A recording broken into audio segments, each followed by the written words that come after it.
एक बार भगवान गणेश बाल रूप में चुटकी भर चावल और चम्मच में दूध लेकर पृथ्वी लोक में निकले।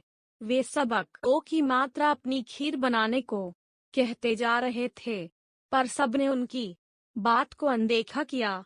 इसी दौरान एक गरीब बुढ़िया ने उनकी खीर बनाना स्वीकार कर एक भगोना चूल्हे पर चढ़ा दिया। इस पर गणेश जी ने घर का सबसे बड़ा बर्तन चूल्हे पर चढ़ाने को कहा। बुढ़िया ने बाल लीला समझते हुए घर का बड़ा भगोना उस पर चढ़ आकार दिया। कुछ देर में ही एक चमत्कार हुआ। गणेश जी के दिए चावल और दूध बढ़ गए और पूरा भगोना उससे भर गया। इसी बीच गणेश जी नहाने के बाद खीर खाने की बात कहते हुए वहां से चले गए। पीछे से बुढ़िया के पोते पोती आए तो भूख लगने पर बुढ़िया ने उन्हें वह खीर खिला दी। खीर बनते देख रही पड़ोसन को भी बुढ़िया ने कटोरा भरकर खीर दे दी।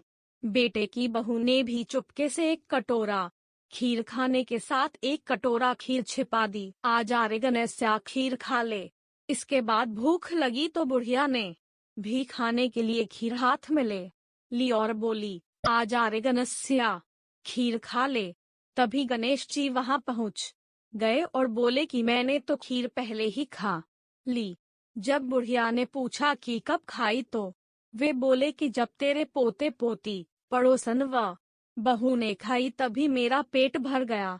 इसके बाद जब बुढ़िया ने बाकी बची खीर के उपयोग के बारे में पूछा तो गणेश जी ने उसे नगर में बांटने को कहा। जब बुढ़िया ने खीर बांटी तो राजा को भी इसका पता लग गया। इस पर उसने बुढ़िया को अपने दरबार में बुला लिया। सारा माजरा जानकर उसने बुढ़िया का खीर का भगोना अपने पास मंगा लिया। पर राजा के महल में जैसे ही वह पहुंचा तो उसमें कीड़े मकोड़े व जहरीले जानवर गिर गए। खट्टी मीठी दाल बनाने का आसान तरीका आगे देखें। यह देख राजा ने वह बर्तन वापस बुढ़िया को दे दिया, जो उसके घर ले जाते ही वापस पहले जैसा हो गया। इसके बाद बुढ़िया ने फिर गणेश जी से बची हुई खीर के उपयोग के बारे में पूछा तो उन्होंने झोपड़ी के कोने में गड़ा देने को कहा। ऐसा कर बुढ़िया रात को सो गई और गणेश जी उसकी झोपड़ी को लात मारते हुए अंतर्ध्यान हो गए। अगले दिन जब बुढ़िया उठी तो उसे अपनी झोपड़ी महल में बदली हुई और खीर के बर्तन सोने जवाहरातों से भरे मिले। गणेश जी की कृपा जानकर बुढ़िया काफी प्रसन्न हो गई। कथा के बाद की कामना।